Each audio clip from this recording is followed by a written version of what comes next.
2 সপ্তাহ, মাত্র 14 দিন। এই সময়ের মধ্যেই বদলে যেতে পারে মধ্যপ্রাচ্যের মানচিত্র। মার্কিন প্রেসিডেন্ট ডোনাল্ড ট্রাম্প ইরানকে নতুন পরমাণু চুক্তিতে বাধ্য করতে সামরিক হামলার নির্দেশ দিতে পারেন, এমনটাই জানিয়েছে দ্য ওয়াল স্ট্রিট জার্নাল। অন্যদিকে তেহরান হুঁশিয়ারি দিয়েছে, যদি হামলা হয় তবে জবাব হবে সিদ্ধান্তমূলক। হোয়াইট হাউস সূত্র বলছে, প্রেসিডেন্ট ট্রাম্প নির্দিষ্ট সামরিক স্থাপনায় সীমিত হামলা থেকে শুরু করে বড় ধরনের সামরিক অভিযান সব বিকল্প বিবেচনায় রেখেছেন। যুক্তরাষ্ট্র ইতোমধ্যে ইরানের উপকূলে যুদ্ধজাহাজ ও বিমান মোতায়েন করেছে। তবে মার্কিন প্রশাসনের ভেতরে এখনও সর্বসম্মত সমর্থন নেই। উপদেষ্টাদের একাংশ মনে করছেন, যুক্তরাষ্ট্রের মধ্যবর্তী নির্বাচনের আগে বিদেশে যুদ্ধ রাজনৈতিক ঝুঁকি তৈরি করতে পারে।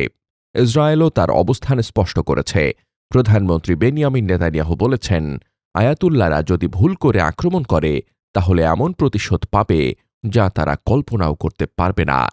ইসরায়েল দীর্ঘদিন ধরে ইরানের পারমাণবিক কর্মসূচিকে নিজেদের নিরাপত্তার জন্য হুমকি হিসেবে দেখছে। ওদিকে ইরান জানিয়েছে তারা যুদ্ধ চায় না, কিন্তু জাতিসংঘ মহাসচিব অ্যান্তনিও গুতেরেসকে পাঠানো চিঠিতে তেহরান সতর্ক করেছে, সামরিক আগ্রাসনের শিকার হলে ইরান সিদ্ধান্তমূলক জবাব দেবে।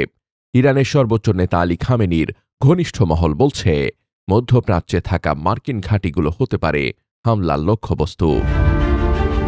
অন্যদিকে বিশ্ব সম্প্রদায় ইরানে যুক্তরাষ্ট্রের সম্ভাব্য হামলার বিরোধিতা করেছে। রাশিয়া বলছে, ইরানে হামলা মানে আগুন নিয়ে খেলা, আর ব্রিটেন তো সাফ জানিয়ে দিয়েছে তাদের কোনো ঘাঁটি হামলার জন্য ব্যবহার করতে দেওয়া হবে না।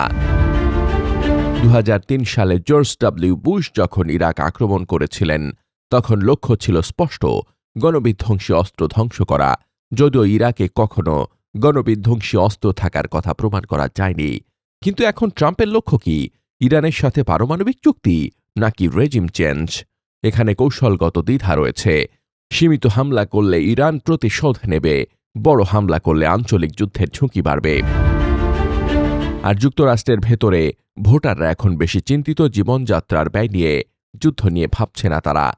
2 সপ্তাহ, কূটনীতির জন্য কি শেষ সময় নাকি যুদ্ধের কাউন্টডাউন?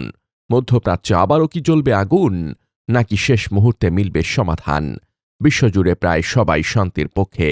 বিশ্বজুড়ে শান্তি বিরাজ করুক।